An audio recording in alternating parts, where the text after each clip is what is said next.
আসসালামু আলাইকুম। Hello everyone, কেমন আছেন সবাই? আলহামদুলিল্লাহ, আপনাদের বোন ভালো আছে। নতুন একটা ভিডিও রান্না হাজির হয়ে গেলাম। আর নতুন ভিডিও বলতে আজকে ইলিশ মাছ দিয়ে কচুরগাঠি রান্না করবো, বাঙালির ঐতিহ্য।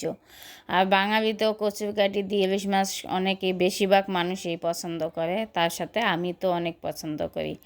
আর এখানে একটা ইলিশ মাছ নিয়েছি, মনে করেন 1 কেজি ওজনের।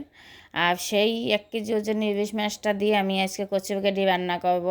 সাথে আমি এখানে পেঁয়াজ বাইটা নিচ্ছি, জিরা বাইটা নিচ্ছি, আর নিচ্ছি হলুদ মরিচ, আর কিচ্ছু না। এইটা দিয়েই আমরা ভবিষ্যতে একটা গুড্ডে গুড্ডে রান্না করি। আর এইটা যে কী পরিমাণে মজা, সেটা না বুঝবেই, রান্না না খাইবেই বুঝবেন না। তাই যাই হোক, সবাইকে আমার এই কচুরগাঠির দাওয়াত দিলাম। এভাবে আমাদের বরিশাল রেস্টুরেন্টে রান্না করে খাইবেন।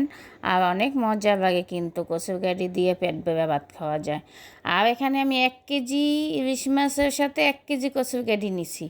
কড়াই ভরে রান্না করবো, বেশি করে খাবো। আর কচুরগাঠিটি এত সুন্দর, দেখতে যেরকম সুন্দর, খাইতে তো আরও মজা ছিল। যাই হোক, এখন আমি একটু কষাই মশাইয়া পানিটাও দিয়ে দিছি। আমাদের তো গ্যাস নাই, এখন এই নাই গ্যাসের মধ্যেই রান্না করবো, মনে করেন 1-2 ঘন্টা পয়সা লো হিটে বসাই দিব। আর এই যে কচুরগাঠিটা হয়ে গেছে, এখন ধনিয়া পাতা দিতে আসি, দেখেন কত সুন্দর। আপনারা সবাই এভাবে ইলিশ মাছ, যেহেতু এখন দাম কম একটু, ইলিশ মাছ দিয়ে সবাই কচুরগাঠি রান্না করবেন। আমার ভিডিওটা কেমন হয়েছে রান্নার, কমেন্টে সবাই জানাইবেন। আর কচুরগাঠি কে কে পছন্দ করেন, কার প্রিয় জিনিস এইটা, কমেন্টে কিন্তু জানাইতে বলবেই করবেন না। সবাই ভালো থাকবেন আমার প্রিয় ভাই বোনরা, যে যেখানে থাকেন হেফাজতে থাকেন, ছই সালামতে থাকবেন। আর আমার এই বোনের পাশে থাকবেন। সবাই লাইক কমেন্ট দিবেন।